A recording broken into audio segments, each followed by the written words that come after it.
that I want to make about the exam that each of us will be probably reiterating is students tend to stray away from keeping with the notation that is given in the exam. If the exam question has Z's in it, they should keep with Z's. Some of them slip into using the X's. Not penalised, but it's just sloppy. Clearly communicating logic in the show that style questions. Now that's RC something. Whatever. That is in the exam, so they must clearly communicate their logic. Whether it be, and I'll point one out, I think I've got one in the question I'm going through, the most simple things, but because it's a show that, they need to put a step in to show that they're actually thinking about the maths. From a teaching point of view, I really recommend that you keep an eye on the subject outline because things like the vector form of the equation of a plane has been popping up in students' work. It is not part of the subject outline, but markers would know and recognise the form that the students have put it in, but it's a time saver for marking if students are using the Cartesian form. There is no need to find angle between planes now. So you can teach it, but there will not be anything in an exam question requiring that. But one thing that is showing up is that complex sets are not being approached very well by students, so please make sure that you access resources for that, complex sets. And I also, from a teaching point of view, I would recommend that once you start getting into the nitty-gritty stuff of trig and all sorts of things, that you get your students used to using the formula sheet that is supplied for the exam. It should be coming to every lesson like their calculators do. So they get used to seeing where things are and what things are there and why they're there. It's very, very important. One other thing, graphing is getting really good, but we still need students to label all sections of a graph.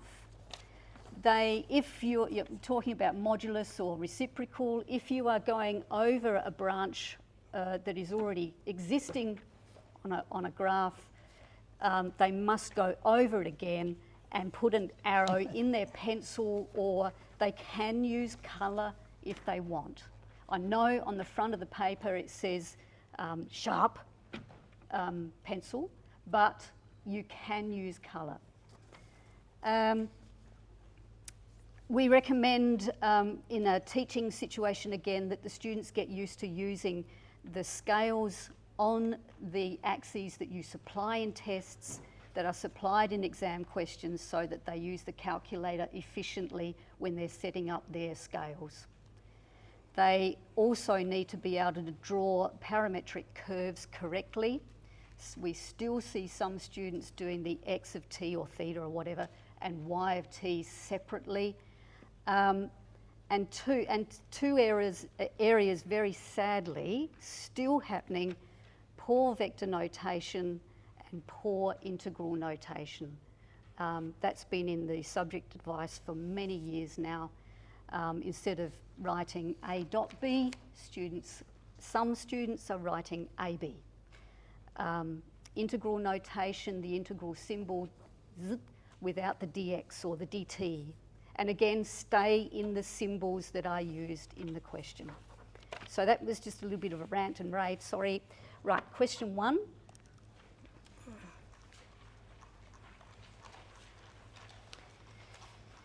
Polly's question, the balance throughout the whole exam, routine and complex, is about 60 to 40%, and hopefully you are able to match that in your SATs. The first question here is very doable.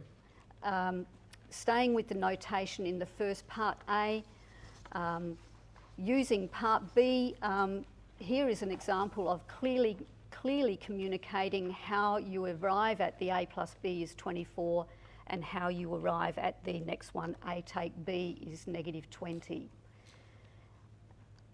Part 3, state the values. So a lot of students use their calculator very well here. If your students are doing things by hand here, just a reminder in your teaching style, 1 mark, short grid means have a look at your calculator. In Part C, it was worthwhile, this is another thing in the teaching sense, when you're teaching in specialist, there are no questions in an exam that do not rely on parts back there. So let me just point what I'm talking about. In, not picking on methods at all, but in a methods exam, you can have integrate the following A, B, C, D, and they're not related, right? But in a specialist exam, if there's an A and a B, the A and the B are related, always. So in Part C, students should be looking back and thinking, I got a quadratic back there in Part A. Part BI tells me I have a factor Z take 1. So the simplest approach, now there are other ways of doing this, but the simplest approach is to put another linear factor there because you know you've got a quartic. And you can do it by observation like we have in the solutions there.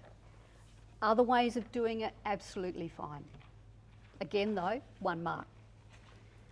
Any questions about question 1? Yep. I noticed you haven't stated the remainder theorem, factor theorem rule. It's okay. Not necessary. I mean, it's lovely, but yeah, otherwise we would be looking at a total of marks for part or section A, section 1 paper being 105. A lot of students did very well in this question. Most students got above 67% correct for the. I would have liked to have seen more, given how routine that question is. Number 2 was not very well done. Only just over 50% was the mean for this question. In Part A, show that these planes are not parallel. We saw beautiful solutions where students had found the normals of both planes and said, what's in the solution there, that normal 1 is not a multiple of normal 2. We could not accept the planes are not multiples of each other. We could not accept that. Part B, the row operations were done very well. So this is something that has improved. Most showed they're working with the row operations. But in the final bits there of getting the y and the x, because they are shown, we do need that, see that first step there, negative y plus 5t equals negative 4. We need to see that they are working towards getting y equals 4 plus 5t. And the top line for the x to work towards 1 take 7t. That's what I'm talking about. Sometimes you have to, students have to state the obvious to do the show that's that are required. Show that the point lies on L1. Again, we need more than one attempt at finding a t, so use, what did we use, a y and our x's to find t is equal to 2. And look, it's not going to get a mark, but isn't it nice that somebody who wrote these solutions out wrote consistent, therefore point lies on L1. Really nice, just nice communication. Any questions about that one? We've still got a bit more. Hey, what? Oh, there's a bit more. Oh, wait, there's more. T. Steak knives. Sorry, next one, D. Students seem to struggle with this a little bit. They needed to find a Q vector, the direction of the L1, cross product there to get the normal and to get the equation of the plane.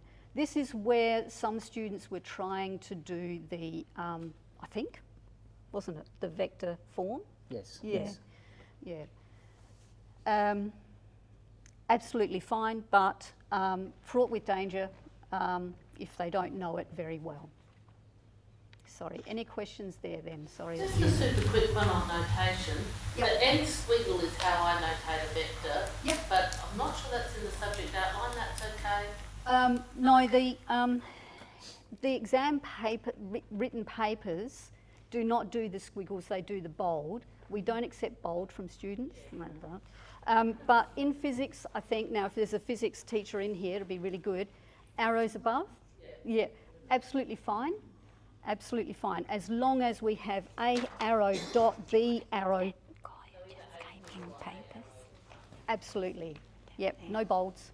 But with the capitals between two endpoints, like capital A, capital B, A, B with an arrow. Can't be a squiggle under that. Rubbish. Question 3. No questions. What? Quite well done. Over 60% was achieved for this by many many candidates. The part A, here is one of the examples I was talking about earlier about show that. You'll see that the first vector on the right-hand side, matrix on the right-hand side there is -1, 2ai, 0, -1. That's I, A, 0, I, all squared. That needed to go in. Some students just jumped straight to the answer, no marks. We needed to see the squared component, and we also needed to see, can you see in the matrix that's got a squiggle underneath it, -a take 2a. We needed to see that. So again, reiterating, show that, even so simple, but show it. In the proof, some students use P3 from part A instead of the first one off the rank, P1. In the considering of PK plus 1, the inductive step must be very, very clearly shown. The matrix multiplication, the grouping together of stuff really needs to be shown very clearly. It doesn't matter if students write somewhere on their page what they expect to see for the right-hand side of PK plus 1, but they should write it off to the side as not part of their working in that whole stuff there, not part of that, off to the side somewhere or at the top of the page or somewhere they can put down what they expect to find. Any rubbish in the middle there means that you cannot make the last statement sensibly. So we must have, what is it? No guts, no glory. So we've got to have good guts in there before you can make that sensible conclusion at the end. And just as a heads up, you've heard it before, that final statement, along with the proposition statement, is where a mark is given. And the mark is not given if that statement down the bottom is given with nothing or rubbish. Questions? Oh, sorry. Was that bracket square bracket or round bracket? It doesn't matter. Doesn't matter. Yeah. In the early exam papers, the induction questions were both 6 marks. Then they went down to 5, and last year they went down. Yeah. Don't think that the next one's going to be 3, but might be. Sorry, but it really depends on how much gutsy stuff there is, how much algebra there is in there. We certainly, there might be 2 marks worth in there. There might just be 1 mark worth in there. So it's not a pattern. It's not deliberately reducing. Yep. Just a query about making the P of N statement. Yeah. If students sort of override the question and rather than rewrite it, squeeze in P of N and for all N on the end of the question, Yep. are we... It's not good practice. and I would not be promoting that. In the subject advice for the last 2022-3-4, it has said in there for the specific induction question that is not the preferable style. Yep. You mentioned that some students did Peer 3 instead of Peer 1. Yep. Did they get the mark for the test case? No, they didn't, but they can get the rest from the PK downwards. Yep. You've still got another part. Oh, sorry. Assuming that they have obviously proved P1 up top and stated that P1 is true, do they need to still say at the bottom is P of 1 and P of K and P of K plus 1? In your final statement, Yeah. do you still need? Yes, you should. You should. Yes. Yeah. Because it really does depend what your base number is to start off with. Sorry, I've done it again. Turn over. There's more steak knives. This was amazing. The students, they did so well until they tried to collect some algebra. Picture this, negative 3a take negative 2027a. A lot of papers were 2030a. So I don't know what to say. I'll just leave that. Are you teaching them? No, I didn't say that. I didn't say that.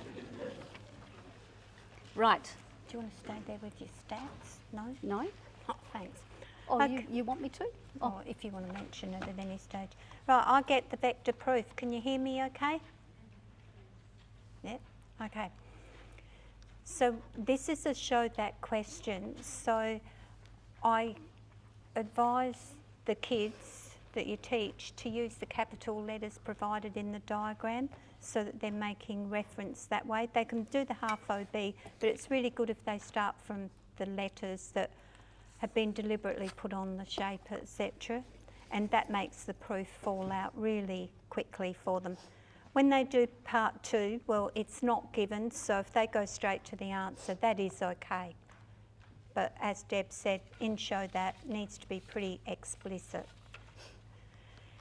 Then we come here and it says use those expressions. So the opening concept we're looking for is that the dot product is 0. So I've stated that, but here's where you're starting to get into the maths. We want a dot, and as Deb said, we don't want AB take a half B squared, etc. And they will be penalised if they do that. So it needs to be multiplied out.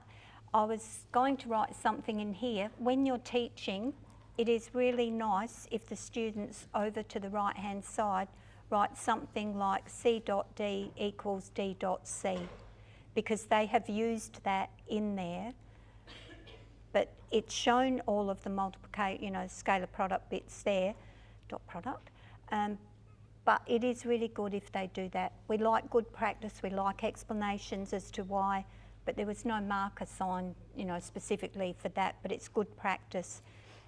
And then it's just collecting it up and it falls out. They needed to show that 5 quarters in order to get to the 5 halves. So moving on. Using the cosine rule. So statement of your cosine rule there in context, and then knowledge of dot product giving you that cos theta is A dot B on the length of A and length of B, substituted into this part here so that, so that you could see the end result. And again, it has to be very spelt out because the answer is given. In the next part, there were 2 bits here. It says using the results of part B and C. So part C's just got this thing up here, which is this line here. And in part B, we had this result. So we take that and throw it into there. So it's substituted in. That's basically the concept that we needed to see. So it's all happening in this line here. And there was 1 mark assigned. You still show all of your working and arrive at the end result, but that was where all the action was and the demonstration that they'd used those parts. Right, any questions? Yes? can't hear you. Seems like a lot of work for 1 mark. I always say it's 1 mark. Well, it's all happening here, but in me writing out that answer, I'm saying this is what I got from B, this is what I've got from C. I'm kind of collecting my thoughts, but this here is what was needed, and then you'd obviously finish, you'd just complete your algebra. So I'm not saying that they were absolutely essential, but in giving you answers that demonstrate what's good practice, if they're asked about results B and C, it's often really good to do it. Just like an induction, when you do a part B, you write what that PN was. So it's a similar idea. It's more just good practice there. Any other questions? I'll say something if there's not. Vector proof. Now, because the exam's reduced to 2 hours, you all know that there are some areas or subtopics or topics that don't make it into the exam. Please do not guess. Do not make assumptions that because it was in blah blah year, it won't be in blah blah year. I'm not talking about this in particular, but anything within the whole exam. It's best not to make your own predictions. For this exam, this question was the lowest, the most poorly approached question. So it's a bit like Crosslodo. Knowing the numbers before doesn't help. Yeah, that's it. No more? Right. Question 5. I've used my technology to draw it, but the purple one is drawing f of x, and this is where having to draw on 2 of them, I've got them in 2 different colours. They don't have to have a big blobby dot there. That's just me making sure I've got that starting point. It started for x greater than or equal to 2, so yes, it had to start at 2, couldn't go below or anything. Using different colours is nice, but at the very least we need those labels. And maybe they didn't do it at first, but when they get down to the part that says to draw the inverse on figure 3, then they go, oh, 2 graphs, 1 picture, better make sure I've labelled each one. So these ones aren't too bad. On graphs where one goes on top of an existing curve, that's when I think the colours are good and you label each bit and kind of make it clear that you've got 2 colours in one part. It can be tricky, but they've got to do their best, and you encourage them to use different colours to help them with that, but definitely labels. Right, this one, 2 marks. Obviously the first thing is just swap x's and y's because we know inverse is reflection in y equals x, etc. And then this step where you open up the e to the x, get rid of the ln's, and then you get this and you arrive at that answer. The answer is given, so nothing happening there, but swapping x's and y's around and then working this through so that you can successfully see that it goes down there. And So can I just, it's very good practice to ensure, make sure your students convert that y to f inverse x as well. because you were asked for that. Yeah. Next bit is the exact domain. So, okay, all they should be thinking is what was the range of the original function, and if you look at the original function and you put in 2, because that was your starting value, then clearly we're talking about ln2, so therefore the domain of the inverse must be greater than or equal to ln2, which is 0.6931, so that looks about right. And then is the part here where they graph it. And I suggest to my kids that when they read a question, highlight what they've got to do, because it can be missed. There's no grid lines there. So it says draw, so they quickly highlight draw, and then they make sure that they've gone back and they've actually drawn it, because you don't want to toss away a couple of graph marks because they're usually easy to come by. This one here, it was only 1 mark. When you look at your 2 graphs and you do the volume going around that way, because of the symmetry, that is the simplest way to explain why those 2 expressions will give the same volume. So we weren't looking for anything deep and meaningful in that respect. It was just an observation of but it was nice to make that point that it could be worked either way. And then calculation says 2 marks. I think if you're experienced in spec, you know the moment you see some mention of accuracy, you go, oh, okay, they're going to give 1 mark for getting the correct accuracy, because you might think, why isn't it just 1 mark? They're just working out 12.4. But if they wrote, yeah, that one's a bit hard, isn't it? Yeah, we won't go there. So it's 12.4. And are there any other questions about that? Most successfully done question. Yep, most successfully done question. Whoops, leave that on. Yeah, but it's his turn now. Yeah, but he's got a thingy. Oh, how'd he get a thingy? Okay. All right, you're going to whiz for him? Yeah, I'll whiz for him. That sounds wrong. Okay, the exam has been fun for the kids. If you talk to your students after they came out, they said, specialist maths is tremendous. We're going to tell all our friends to do specialist maths because book 1 was great. And questions 1 to 5 were really great. And question 6, I'd love us to have a little bit more time and let us all do question 6 and you see what you think question 6 is worth. Bearing in mind that the topics involve complex numbers. I mean, fancy calling something complex numbers. You're signalling to people that it's very difficult. Why don't they call it simple numbers or something very easy numbers? But it's got complex numbers, it's got trigonometry, it's got geometry in it. Question 6 was a perfect storm. But the children, the candidates, were still very happy. And why wouldn't you be happy? Imagine of us 10, 20, 30 years ago, we walked into an exam and they had given us all the answers. Well, in question 6, 2 of the 4 parts of the questions, we're actually given the answers. Man, how easy is that? Sadly, question 6 was the sword of Damocles hanging over our students. And because they had the answers, they didn't really mind that they didn't get too many marks. In fact, question 6 was a tragedy. About a quarter of the students, and it's not a laughing matter, please be serious, a quarter of the students did not get any marks for that question. 0 marks. And it's the Moivre's theorem. How easy is the Moivre's theorem? Part A is the Moivre's theorem. There mightn't have been one that they had seen before. It's 8, and we're finding the 6th root of that. We were happy that they would have said 8 to the power of 1/6 or root 2. We would have accepted that. You would have hoped that students would have got their full 2 marks for that. But I'm saying about a quarter of our students didn't get any marks for that question. What is happening there? In the second part, all the answer is given. I feel happy. I'm going to run along doing the rest of the paper feeling happy. And we're happy for them that they're happy. But they fudge. They fudge very badly. They don't use their 4 pages of reference sheets.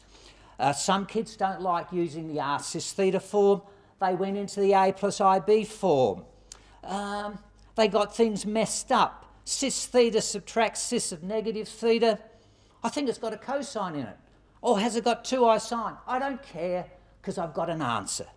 Part 2, and in fact, there really were about 6 ways you could have done that question. You could have used the rule of cis theta, subtract cis of negative theta, or you could have used geometry with equilateral triangles, or you could have used the cosine rule, or heaven forbid, you could have said, why bother using r cis theta form? I'm going to go back to the x plus iy form. And then in the end, if I don't get it right, I can fudge and they won't catch me. But unfortunately, they did get caught out. And that was not well done.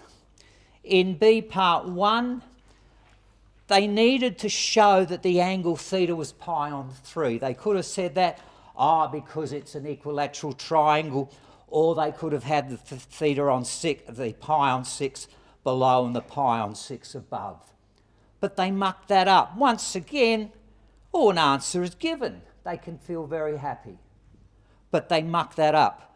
B part 2 was terrific. There was redemption. It was like seeing that shining light on the way to Damascus or wherever your Bible studies tell you to walk. But Kids could do 6 lots of root 3 on 2 to get 3 root 3, and that was an easy mark. But once again, I stress, a quarter of the kids got no marks for that question. And it wasn't for leaving it blank, it was for something very bad happening. It would be lovely to know what that bad thing that really happened. Were they lulled into a sense of security or whatever? And then part C was a little bit of the sting in the tail. That was most probably the 1 mark that was hard to get. That would have been the 1 mark that the examiners used to decide who's going to get their 18, 19, 20 out of 20.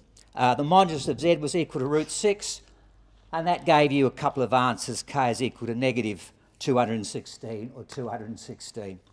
But a really sad question. I mean, if I was telling my kids just before they go in the exam what 2 statements I would say. Firstly, forget about physics lessons. You suffered all year. Please put your calculators in radians. Get rid of the degrees. Who uses degrees unless you're measuring temperature? And the second thing is show all your working. If you think that angle is pi on 3, tell me why it's pi on 3. It's equilateral or it's the sum of pi on 6 with pi on 6.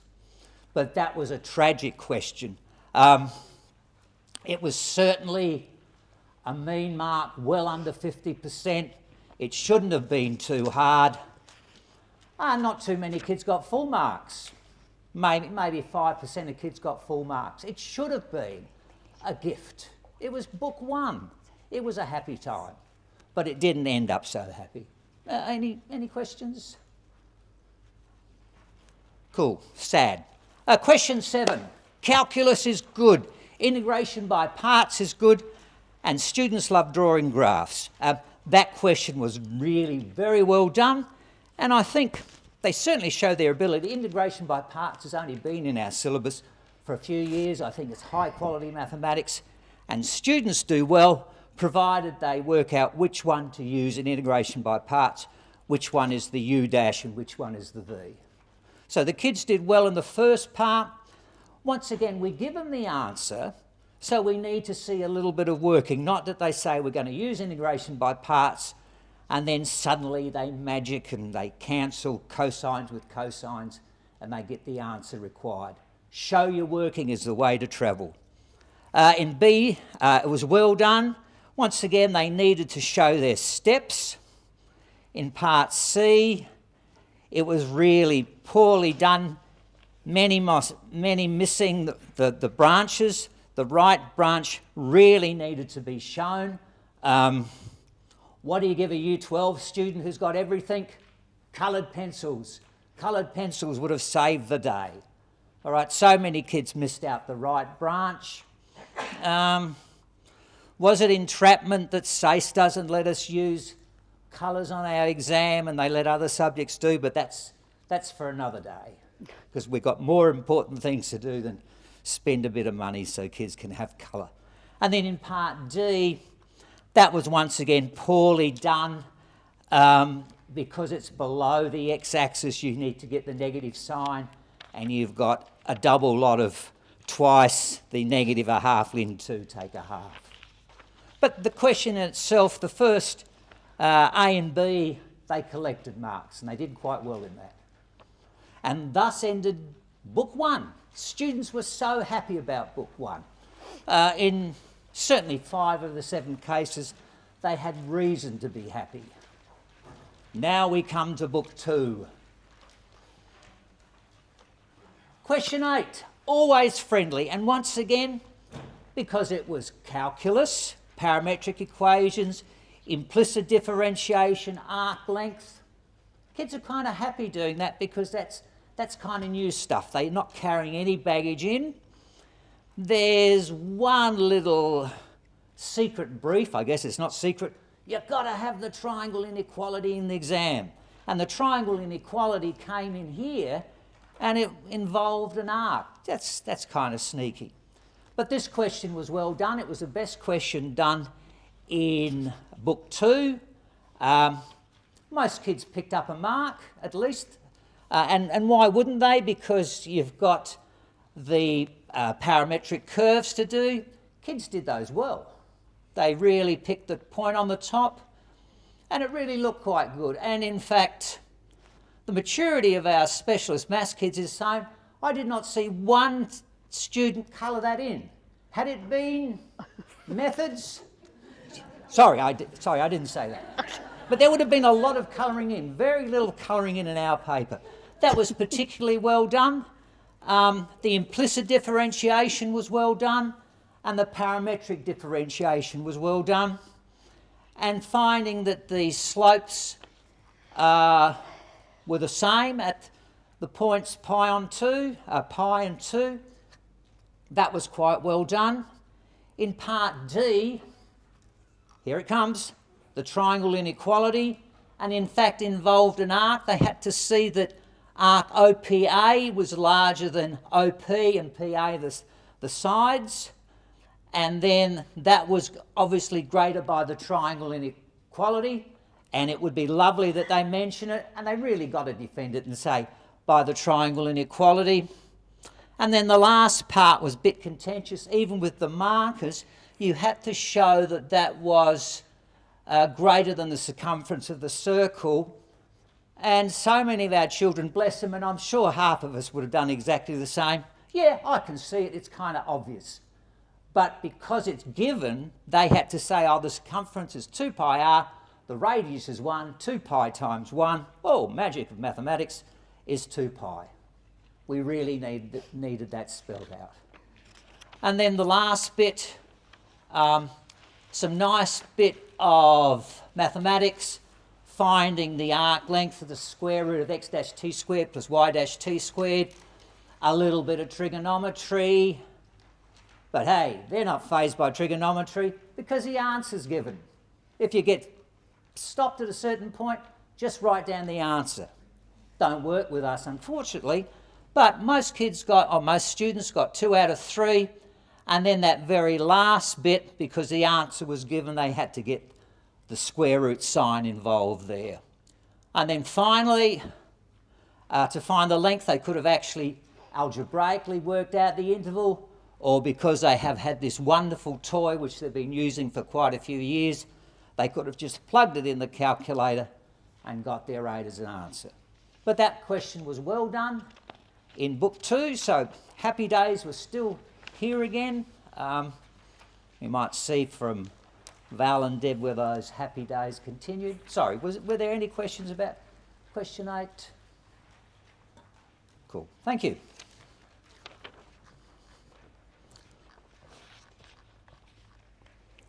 Right, now we hit a bit of algebra. So the first bit, they need to show the separation of the variables, so this first line, and their notation at times, as Deb mentioned at the beginning, is a bit shoddy. So this part needs to be the y's and over here is the t's. So I tell my kids, separate your variables out, get that first bit going. The next bit is about integrating both sides and then convincing that you do get there. So their algebra has to be convincing to arrive at that final answer. And next part, there's 2 marks assigned.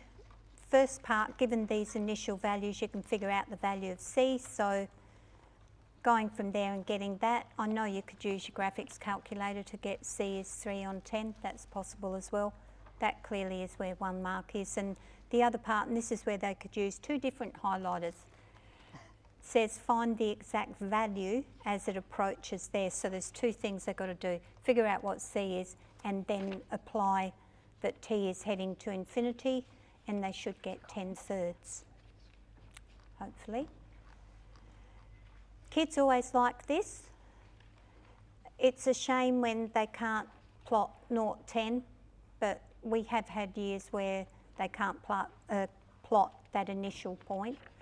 Most of them did this correctly, and then we expect them to get it heading towards a limiting value, as I think we've asked in the last part.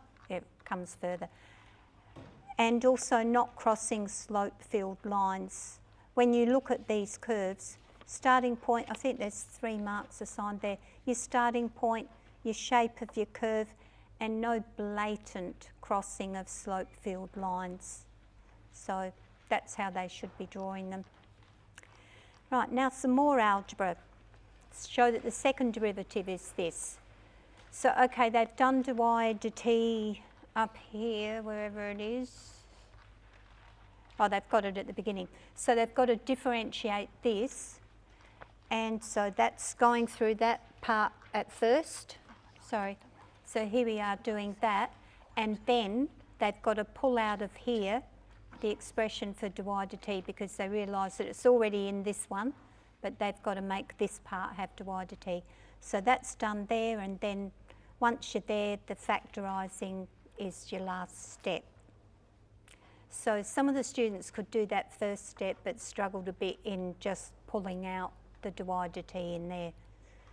And then this last part, find the exact value of t when this is -1. As Deb said, all parts link. If you go back here, if this over this is -1, then this part here must be 1. So they had to start from there. That's got to be 1.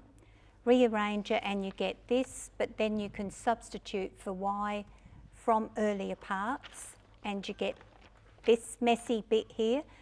They should be able to arrive somewhere around here where they've got it at a point where it's workable, because there is a lot of algebra involved in this. And it said find the exact value.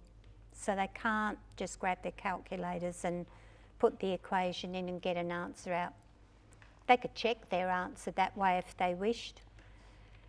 So they have to get somewhere around here or here to show that they're on the way, and then the rest should be easy.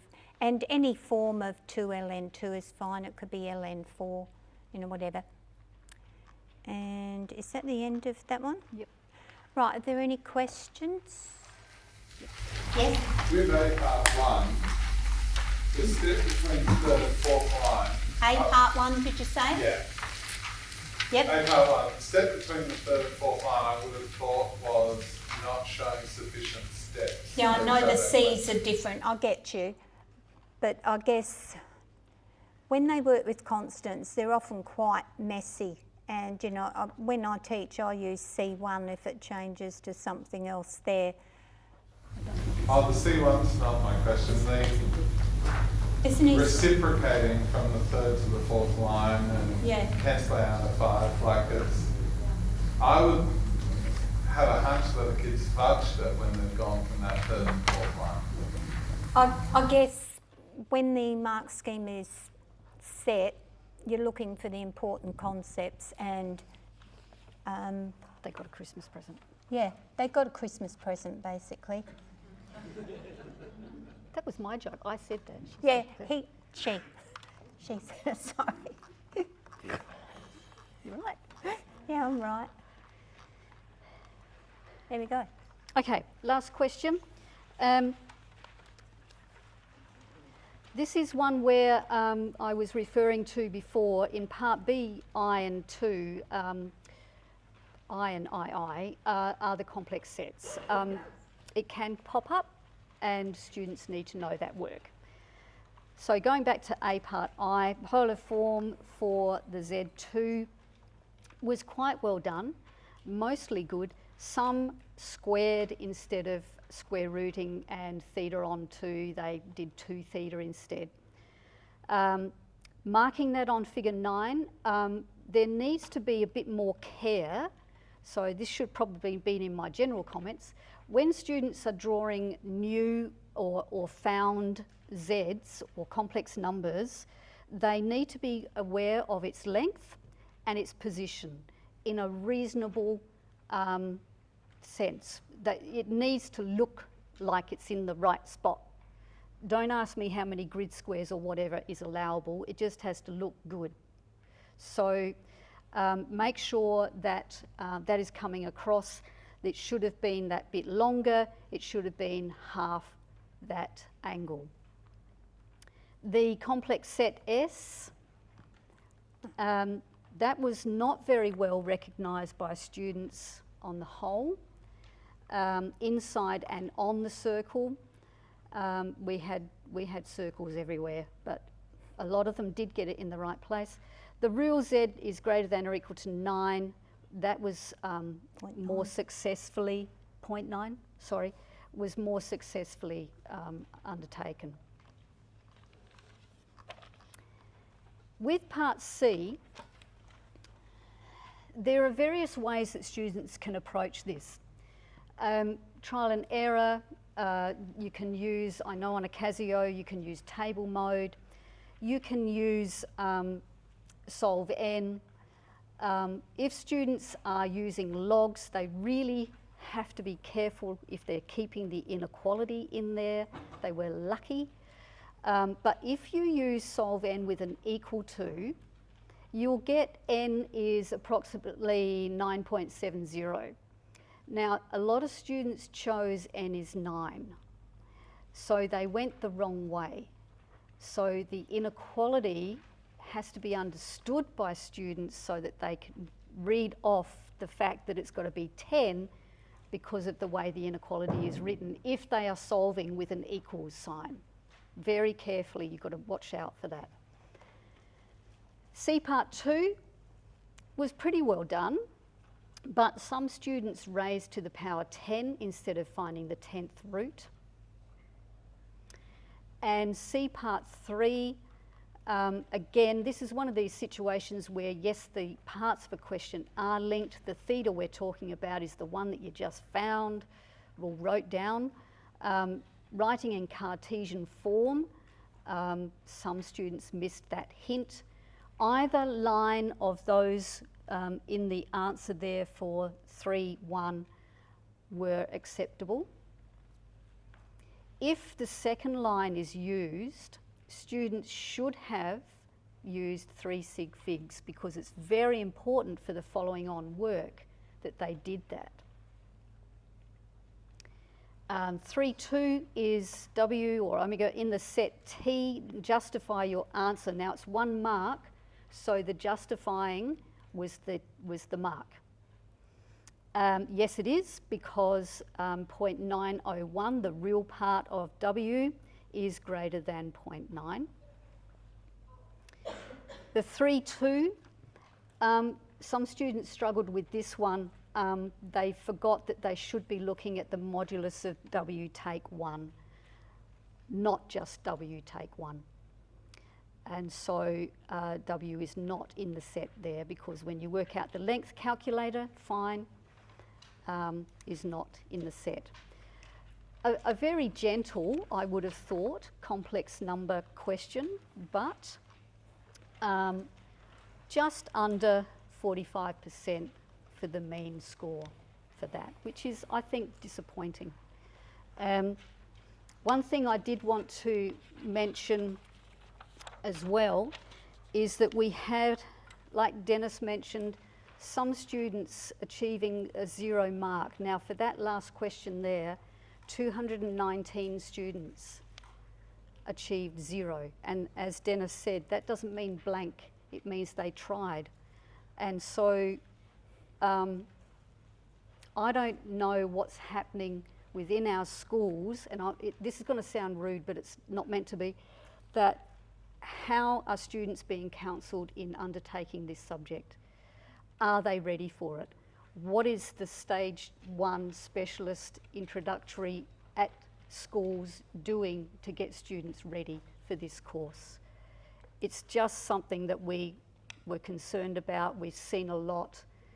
How are some students actually doing this course and feeling okay about it during the year, the whole year? So it's just a sad thing, I think, that some students are just so not ready to do this. I don't know, I'm getting really sad now. Yeah. Pull yourself together. I pulled myself together. Right. Did you want to say anything, Dennis, overall? Just keep up the good fight. The reason why we want more kids is that we want to be kept in a good job. We want to be teaching some good subjects. I'm going to say I'm not getting paid. Deanna mentioned that there were 4 subjects in the maths cohort. Do you really want to teach beat beat or beat beat or even beat? You've got to be teaching beat beat beat. So we just got to tell the kids, show they're working. Okay, and obviously your stage 1 course, you embed some of the stage 2 work. Get 'em, like we do induction in stage 1, let's do it a little bit more high powered. And likewise, complex numbers. Why don't we do the R-Sys theta form in stage 1, just to get them conversant with stuff? That's our lot. Thanks very much for coming.